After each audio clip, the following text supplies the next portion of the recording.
So the month of August has come and gone, and with that we got the release of a bunch of new films, some of which I did not get the time to do a full video review on. In fact, this month I was managing to miss quite a lot of reviews, just because I was away for a bit of this month, and I also just didn't have as much time to make as many videos as I would have liked to. So this particular recap video, is going to be a bit longer than what I typically like it to be. It's going to include more movies that, like I say, I would have liked to have reviewed. I'm going to try and fix that next month and review a lot more movies next month. It's just this month it got completely out of hand. But in this one we are going to be talking about 6 new movies that came out in the month of August. So with all that out of the way, let's jump into it.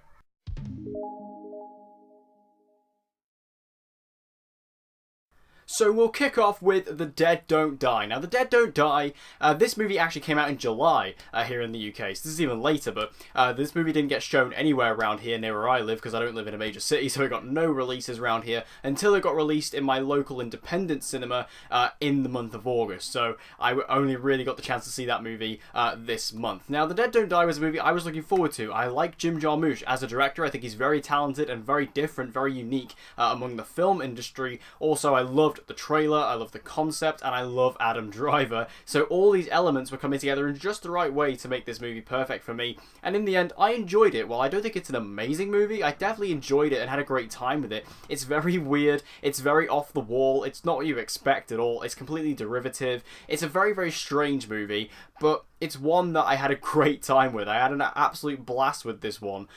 Just the dry humour and the dry performances from both Bill Murray and Adam Driver are absolutely hysterical. Like, the line delivery in this is just crazy. It's unlike anything I've seen in a while. You know, just the level of humour, how dry it is, how kind of just bare bones it is. You know, it's kind of that level and lack of humour that almost makes it really funny. And it's particularly Adam Driver. Like, Adam Driver plays the idiot character really well. We saw that in Logan Lucky, and we see it again here. He just does a really good job of that kind of role, and then mix that with the dry humor. It's fantastic. Also, the way Jim Jarmusch is able to implement his elements throughout it, while I don't feel like they perfectly land, especially towards the end, I do still appreciate the fact that he took risks with this movie and, you know, took the time to kind of be a bit more experimental with it. Like I say, it doesn't always work, but it definitely was interesting to see nonetheless. And Tilda Swinton just absolutely steals the show in this movie. I'm not going to say why, but if you've seen the movie, you'll know why. But Tilda Swinton, MVP.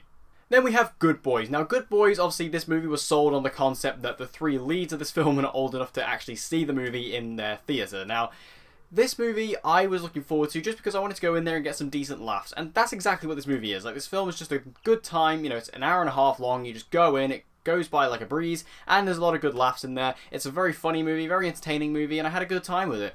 You know, I don't really know what else to say about Good Boys beyond that. I mean, the 3 leads are good in this movie, especially, I mean, Jacob Tremblay, I knew he was fantastic because he's fantastic in everything he does, but, you know, the other 2 as well were also very good in this movie. And just, again, just the kind of journey the movie takes you on and the jokes that come with that, it's a good time.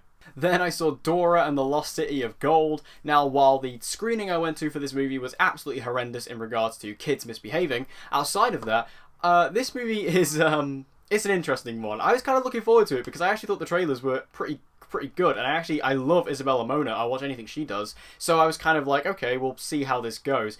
And as far as a kids movie goes, it's decent. Like, I do feel like the movie can be a bit cringe-inducing sometimes, and I know a lot of people will say, oh, well, it's a kids movie, but I don't really see that as an excuse. I feel like this film really tried to take the Dora IP and obviously bring it into a modern audience and make it a bit more grounded and a bit older, I suppose, and the trailers sell that really well, but the movie isn't exactly like that, and I feel like the movie is a bit mismarketed, because you may feel like this film is a complete, you know, new direction for the Dora franchise, but in reality it's not really. So it's kind of a weird one in that way. Isabella Mona is amazing in this movie. Like, it's hard to say that she's amazing in this movie given how bad, you know, the script is, but, you know, she really does the best of what she's got to work with, and she is just adorable and endearing in this movie. Like, the character of Dora, I just loved her. Like, she was great. And just, like, you know, this felt like a really kind of kid-friendly version of the video game series Uncharted, which happens to be my favourite video game of all time.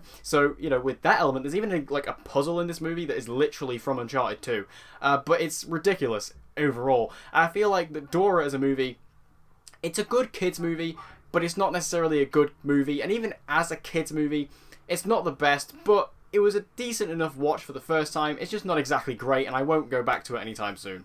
Then we have Angel Has Fallen. Now, this film I was not looking forward to at all. The Has Fallen franchise, which has inexplicably turned into a franchise all of a sudden, and now is a trilogy, it just kind of baffles me. I mean, Olympus Has Fallen was a decent movie enough. It's not good, but it's fine. And then London Has Fallen I personally never saw, but going into Angel Has Fallen, I was kind of just expecting, just another run-of-the-mill action movie. And while it is that, this movie might end up being the best of the trilogy, and I'm only saying that because I've heard London Has Fallen is by far the worst, even though I've not seen it myself. Angel Has Fallen actually managed to kind of make me care about Mike Banning as a character, which I have never done before. I never thought I would do, but Mike Banning gets a lot more development here. He actually gets a bit more backstory and a bit more play around with his character. I think Gerard Butler gets a lot more to chew on, and I feel like that particular element definitely helps towards making this movie a bit more attainable, and I definitely enjoyed that element of it. Also, this did feel a lot more like a 90s action throwback in comparison to the other two movies in the franchise, which try to be a lot more modern. This felt a lot more classic, and I enjoyed that aspect of it as well. And again, the script is not great. A lot of the characters in this aren't great, especially Jada Pinkett Smith. Her character is pretty terrible. But I feel like, on the whole, this movie actually pleasantly surprised me. It was exactly what I thought it was going to be, but ever so slightly better with that extra character work with Mike Banning. I feel like that extra character work really benefited the movie and definitely helped me in my estimations of it. Like I say, I went into this just thinking this is going to be a really generic action movie, and it is that. Like, don't get me wrong, this is a completely generic action movie. It's so predictable. You are going to be able to predict the plot from scene one. You know how this movie is going to play out, as I did. But in the end, it is kind of enjoyable for what it is, and again, the little bit of extra elements with the character work for Mike Banning definitely adds a lot to it, and for me, makes this the best one in the franchise, even though I've not seen the second one, but I don't really feel like I need to. Then we have Crawl. Now, I was excited about this movie. I was really looking forward to this one, because Crawl, as a concept, I love. The idea of just, a kind of creature feature movie where you're stuck in a house with alligators.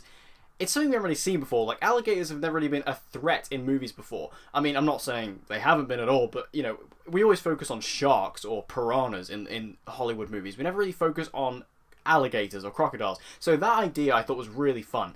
And this movie is a hell of a lot of fun. While it's not perfect, it's not exactly a great movie by any standards, I feel like that Crawl, it is a good time, and it's exactly what you think it's going to be. Like, you go into it, and, you've got Kaya Scodelario in the lead, who I personally don't like. I mean, I definitely feel like this is her best role, which is kind of funny, but I feel like, Kaya Scodelario, she was able to portray at least some elements, of good acting within this, which I've not seen before. But I feel like that this movie, like, it's just an hour and a half of just a fun time. You want to go in there, you want to see some blood, you want to see some gore, you want to see some horror elements, and you get all of that within the movie, and I really had a good time with this one. Again, I don't think it's particularly good. I feel like the movie's actually just kind of fine, but from an enjoyability standpoint, which is what I'm about on this channel, I had a great time with this one. I had a blast. I would definitely watch this again. I will be buying this on Blu-ray because I do want to watch this again. It's a great time at the cinema, and I definitely feel like anybody could really enjoy this movie. And finally, we have The Informer. Oh, wow. Okay. I don't even know where to start with this one. I don't want to end this video on a downer, but I guess we're now. I guess we are now. So, The Informer, I went into this one kind of like, okay, this is going to be very generic, and this is going to be fine, and the cast is fine. And even though I was prepared for that, I wasn't prepared for how boring this movie is. I mean, I was bewildered by how boring it was. I knew that this movie was going to be bad from pretty much the get-go, because I sat down and I thought, wow, this movie's got really slow pacing, and I looked at my watch and it was only 15 minutes in. So I knew that this movie was going to be a slog, and a slog it was. The fact that this movie manages to give a pretty terrible performance, or gets a terrible performance from Rosamund Pike, you're doing something wrong. I mean, Joel Kinnaman in the lead, I like Joel Kinnaman. I think he's a good actor. If you've seen Altered Carbon on Netflix, he's a good actor. I like this guy. But in this, he just plays the typical character he always plays in Hollywood productions. If you've ever seen him in RoboCop, or if you've ever seen him in, I don't know, Suicide Squad, that kind of character, he's just that character again. And even Ana de Armas, who, again, I love from Blade Runner, just flat in this movie. Everybody gives a flat performance. The only actor who actually showed a hint of charisma was Common, and that's saying something. And I feel like that this film, the way it goes on, the script is the most generic thing I've seen in a long time. It's one of the most generic and forgettable scripts of the year. And also, this movie has really unintelligent character writing, and what I mean by that is that Pretty much every character in this movie has to say the F word in every sentence, which to me comes across as these writers don't know how to write these characters, so let's just make them swear because it's cool and relatable. And I hated it. I couldn't stand it. And I feel like the movie overall, it's just so boring. I couldn't get through. I wanted to walk out. I was so bored throughout it. I was just watching it going, this is predictable. I don't care where this movie's going to go. And by the end of it, I looked at the ending of the movie, no spoilers, but I looked for the ending of the movie and I was just like, okay, well, that ending, I didn't need to see it because it's literally the same as John Wick 2. So I did not care about this movie. I thought it was terrible. It's one of the most forgettable movies of the year. I really was bored throughout it. I would not recommend it. Do not go see this movie.